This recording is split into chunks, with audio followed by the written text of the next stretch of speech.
Welcome everybody to our discussion about Anna Brisset. So, as a part of our weekly translation theory reading group, we had the pleasure to read about the search for a native language, translation, and cultural identity.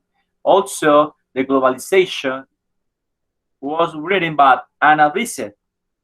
So tonight we're going to discuss about these important author of translations. So this seminal work questions the issues surrounding the theory of translation and issues of language, in particular when framed within the context of literary language. Reset questions argues that traditional notions of target language and target text within the context of Quebecois and reveals that the absence of a target language, this language into which one translates, is not usually cited as a formal translation problem. I would like to say that Quebecois is a native language from Canada. So my partner Tatiana is going to talk about these different problematics that this theory has. So welcome Tatiana, and please, Sara, tell us about these other, please. Thank you. Welcome. Okay, good evening, classmates and professor. I'm going to share with you some of the aspects that I learned from Annie Brisset. Okay, Annie Brisset was based in a French author called Jacques Attali. He says that English will be divided in many languages. As we already can observe with the Latin, it could be replaced by Chinese language. It means that the English in a future could be replaced by Chinese language.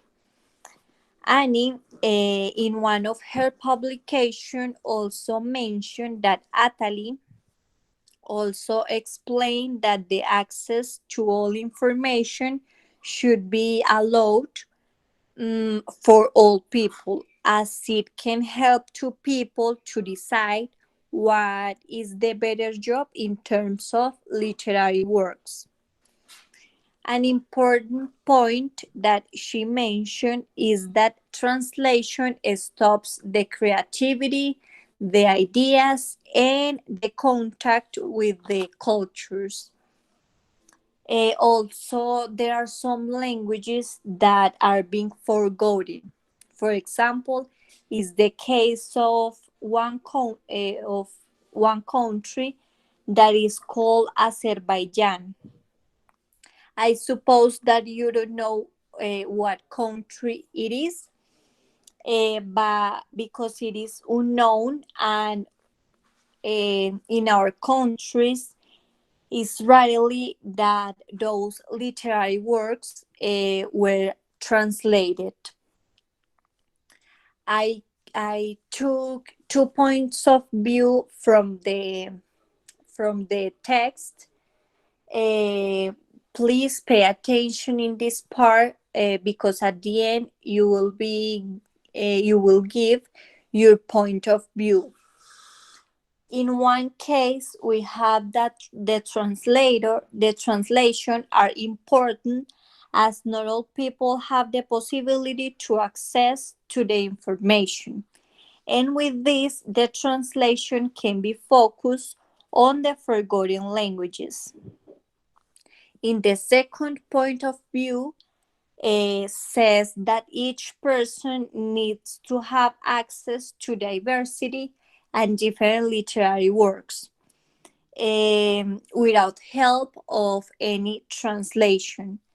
As the translation stops the creativity, ideas, and sharing cultural aspects, as I said before, because of the translation makes things easier. Okay, in this case, I'm in agreement with both of them because in one side, I think that people need to study by themselves. And in the other hand, I think that the translators are necessary because they are focused on the more than one language. Okay, hello everyone. It's a pleasure for me to be here. My name is Tatiana Botero, and I would really like to retake what Sara was saying about any, especially what she said about the changing of those language. For example, the English is the language who dominate the whole world, and it's a language that reveals a great diversity, as David Crystal says in his text, which is English as a global language. That book is where Annie took that idea that English would maybe disappear in a future because it is a really changeable language as the Latin language was. For example, the English language is being taking a lot of things and words from other languages. Even the English is an official or principal language in almost 60 countries, and it is present in other 75, and also it is the mother tongue in more than 40 languages. But it would, even that, it would disappear in a future, according to David Crystal, because of those changes that it's been having through the years, as I said before, how it happened with the Latin language. And they said that it would happen first in the written part and then in the spoken one. And it would also disappear in cultural ways and in the social communication. But in my personal opinion, I don't really think that it would happen because English, as I said before, is a language that is spoken in a lot of countries and in two principal countries as they are United States and England. And from those countries were born a lot of important people that had given to the culture a lot of information, a lot of important things that had been shared around the whole world. So I don't think that it would be so possible because every day a lot of people is learning English for many reasons, for work, for traveling, for understanding the things they see in social media, in movies, in songs. So I don't see it really possible. And if it happened, it would be like in hundred of years. And I don't know what's your opinion. I would really like to hear what you think about it and why. Thanks, Tatiana, for sharing your opinion. So I think the English is not enough because the it's important to know different language to understand the sense of the other cultures. So we have to open our minds to other languages.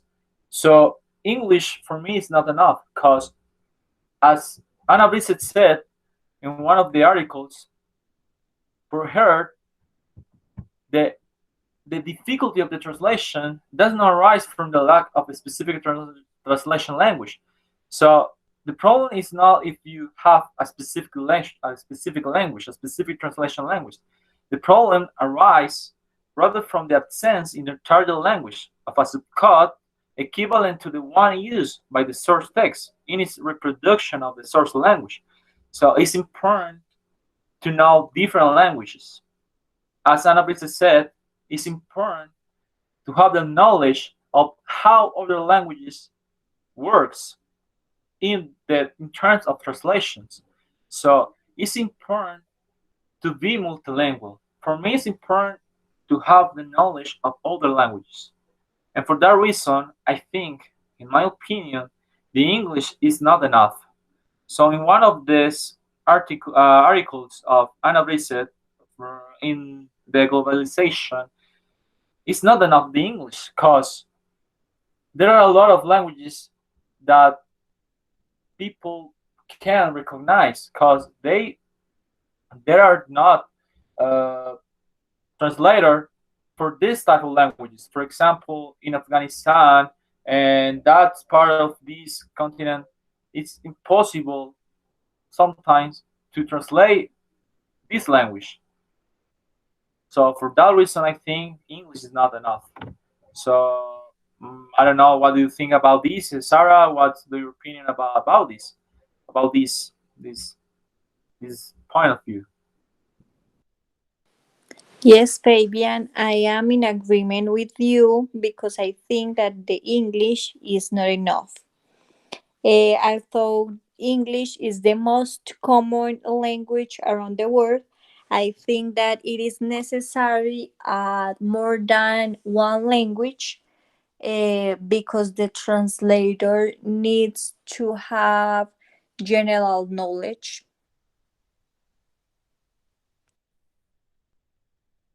Yes, Yes. I completely agree with you both, especially because it is really important to know what we are saying in every language. If you're going to use English, French, Spanish, you need to know what what does it mean in Spanish and in English, and how that people is going to take that information in both languages. Not only thinking in English because you speak English and you're going to take that information in your language. No, you have to think beyond, like to know or to care what other people is going to think and how they are going to take that information. Yes, yes, Yes. you're right. So that's it for today. So I hope you enjoy this discussion about Anna Brisset and and her work. So thanks for listening and bye. Take care. Thanks for your attention. Thanks for the invitation.